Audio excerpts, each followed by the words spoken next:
What do you think it all means? In reality, X very seldom means Y. Probably because it's X, and probably because it doesn't actually mean Y to everyone else all of the time. We seem to have gotten very good at suspending what's called our critical faculty. This is where we remove or deny any semblance of sensible logic so as to manage to create and maintain a negative, limiting, and all too often debilitating complex equivalence. Where in that moment, to whomever is making the statement, they will believe that X definitely does mean Y to them. In Neuro-Linguistic Programming, or NLP, a complex equivalence is a linguistic structure where two things or statements are linked together in such a way that one is represented as meaning the same as the other, or being equal to the other. This is an implied or stated belief contextually in the moment that X equals or is equivalent to Y, even when there is absolutely no logical or tangible reason for that connection. This powerful presupposition falls under the broader category of 9 very distinct language patterns that shape how we perceive reality. What language do we have to use to create a tangible, touchable, squeezable quality to all we think we are experiencing? And from an effective listening perspective, not only is a complex equivalence a very important NLP presupposition, it's also a meta-modal distortion, which means it simplifies or distorts reality by equating unrelated concepts. Now, we will be comprehensively training meta-modal in later videos, so do like and subscribe to the channel, only when you realize the value you will get from these powerful and indeed influential insights. Now, the structure of a complex equivalence being present is fairly simple to spot. You'll hear a person say either the word means, it means, that means, which means, therefore, and the tiny but powerful words of so or is, all spoken or implied within the structure of the sentence. Here are some examples of the structure you'll want to be listening for. He didn't return my call, which clearly means he's unprofessional. Now, here this links a missed call and not calling back in a perceived timely manner as being equal to a person's professionalism or lack thereof. They were late for our meeting, which is incredibly disrespectful. Now here we've linked a person's timekeeping to the concept of having, or at least demonstrating, some form of respect. You didn't speak up, therefore you must be in agreement. Now, for this to be true, we must accept that silence means agreement. And does that mean speaking up can only mean disagreement? She smiled at me, so she must be interested. Perhaps this is a bit of wishful thinking, linking a simple smile to romantic interest. Without this job, there is no future. Now that's all very dramatic, that not only a job, but specifically this job, is tied directly to whether or not there's going to be any sort of future. Now notice how each of these creates a very subjective interpretation that may or may not reflect true reality for all concerned.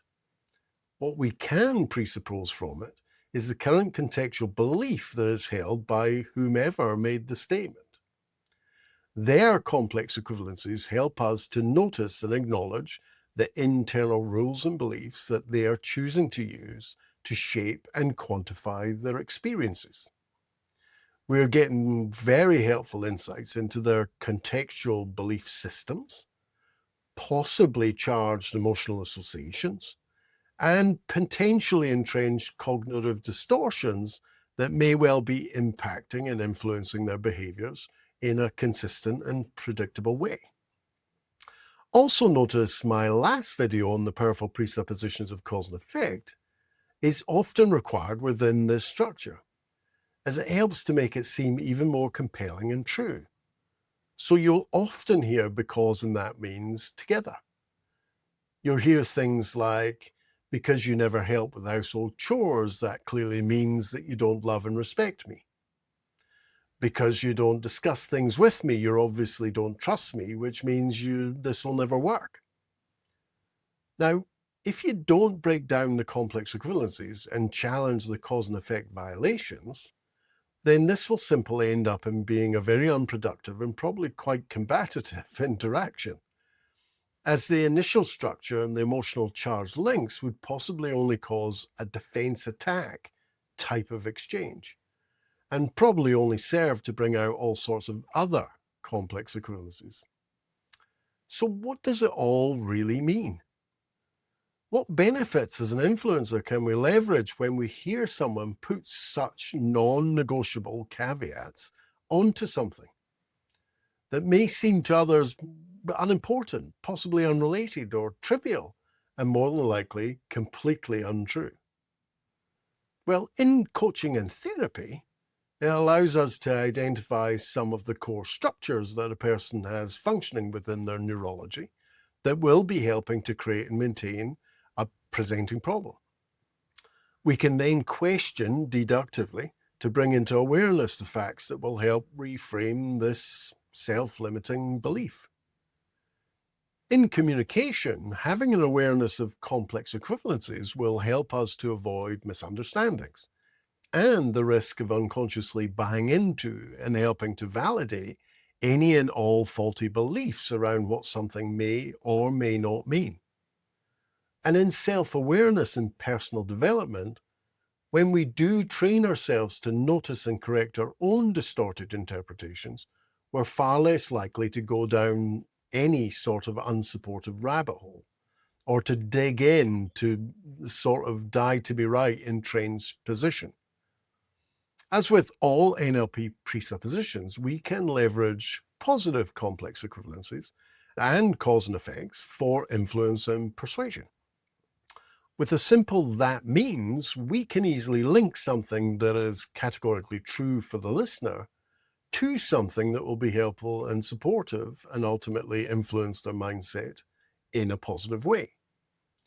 Some positive examples could be being open, curious, and keen to learn new things means your long-term success is assured. You've gone through this complex equivalence training content, which means you're starting to become a skilled influencer. Understanding advanced language is pretty much everything you require to create positive influence. How were those? As human beings, we're very much in charge of the meaning. The time, space, matter, and energy that makes up reality has no finite, defined, or categoric meaning. It's all about how you choose to process the interaction and experience and what meaning you choose to put on it. To be fully supportive of all that you want requires you to be very much in control of all of the meaning. If the meaning you choose requires any sort of complex creativity to be used to express it, then there is a very good chance that it's probably not true. Life can be so much more simple if you're willing to let it be. Now, next we'll be traveling through time with temporal presuppositions.